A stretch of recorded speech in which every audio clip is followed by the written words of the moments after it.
अस्सलाम वालेकुम। इस्तिखारा ये लफ्ज़ सुनते ही जहन में क्या आता है? शादी? कोई ख़ास ख्वाब? देखिए, आज की दुनिया में ना इसे लेकर बहुत सी गलत फहमियाँ फैल गई हैं। तो चलिए आज इसी पर से पर्दा उठाते हैं और समझते हैं कि इस्तिखारा की असल हकीकत क्या है। आज हम क्या क्या देखने वाले हैं? सबसे पहले बात करेंगे आम गलत फहमियों की। फिर जानेंगे कि इस्तिखारा का असली मतलब क्या है और इसमें अक्ल व इल्म की क्या जगह है। सपनों की हकीकत पर भी बात करेंगे और आखिर में देखेंगे कि खुदा की रहनुमाई असल में मिलती कैसे है। तो चलिए शुरू करते हैं सबसे पहली और सबसे आम गलत फहमी से। आज इस्तिखारा को लेकर लोगों के बीच क्या धारणा बन गई है, जरा उस पर नजर डालते हैं। अक्सर ऐसा मान लिया जाता है ना, कि इस्तिखारा मतलब बस शादी के फैसले के लिए, जबकि हकीकत ये है कि ज़िंदगी के हर उस मोड़ के लिए है जहां हमें किसी सही फैसले की ज़रूरत पड़ती है। और पता है इससे भी ज्यादा हैरानी की बात क्या है? ये अब एक कारोबार सा बन गया है।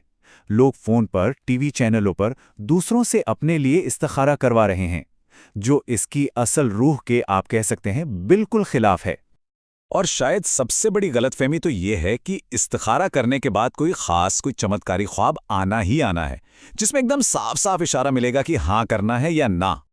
तो देखिए, बात सीधी सी है। लोग इसे एक जादुई अमल समझ बैठे हैं, जबकि हकीकत में यह सिर्फ एक सादा सी दुआ है, एक निजी बातचीत जो कोई भी कभी भी अपने परवरदिगार से कर सकता है। तो अगर ये कोई जादू टोना या कोई मुश्किल अमल नहीं है, तो फिर है क्या? चलिए अब इस लफ्ज के असली मतलब की गहराइयों में उतरते हैं।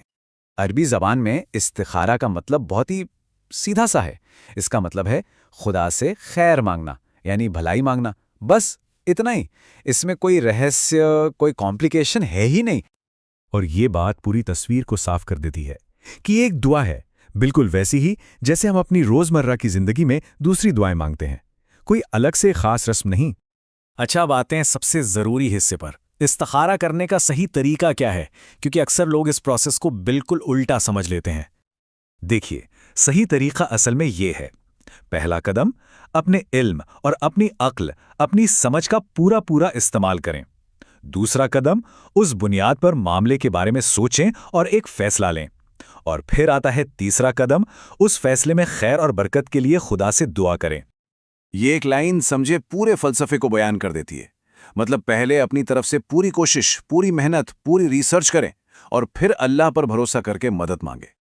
तो फिर उन सपनों का क्या, जिनका लोग इस्तिखारा करने के बाद इतनी बेसब्री से इंतजार करते रहते हैं? उनकी क्या हकीकत है? ये जानकर शायद थोड़ी हैरानी हो, लेकिन हमारे जो ज्यादातर ख्वाब हैं, करीब 90%, वो असल में हमारी अपनी ही छुपी हुई ख्वाहिशों और दिन भर की सोच का नतीजा होते हैं। उनमें कोई बाहर से रहनुमाई हो, ये बहुत कम होता है, शायद 10% मामलों में। और इसीलिए सिर्फ सपनों पे टिके रहना और फिर उनकी ताबीर, यानी उनका मतलब पूछने वालों के पास भागना, ये बस एक और वहम है जो इंसान को असल और सीधे रास्ते से और दूर कर देता है। ठीक है, तो अगर सपनों पर इतना निर्भर नहीं रहना है, तो सवाल उठता है कि फिर दुआ के बाद रहनुमाई या गाइडेंस मिलती कैसे है? देखिए, अल्लाह की तरफ से मदद और रहनुमाई के हजार तरीके हो सकते हैं। हो सकता है आपको अचानक कोई नई जानकारी मिल जाए या चीजों को देखने का एक बिल्कुल नया नजरिया सामने आ जाए। कभी कभी बस दिल में एक सुकून सा आ जाता है, एक इत्मीनान कि हाँ, यही सही रास्ता है। या फिर कोई अच्छी खबर मिल जाती है। गाइडेंस सिर्फ एक ख्वाब तक ही महदूद नहीं है। तो आखिर में ये सवाल हमारे सामने आता है कि सही रास्ता क्या है? अपनी अक्ल और मेहनत का इस्तेमाल करके खुदा से खैर की दुआ करना, या फिर फैसले का सारा बोझ खुदा पर डालकर खुद हाथ पर हाथ धरकर बैठ जाना?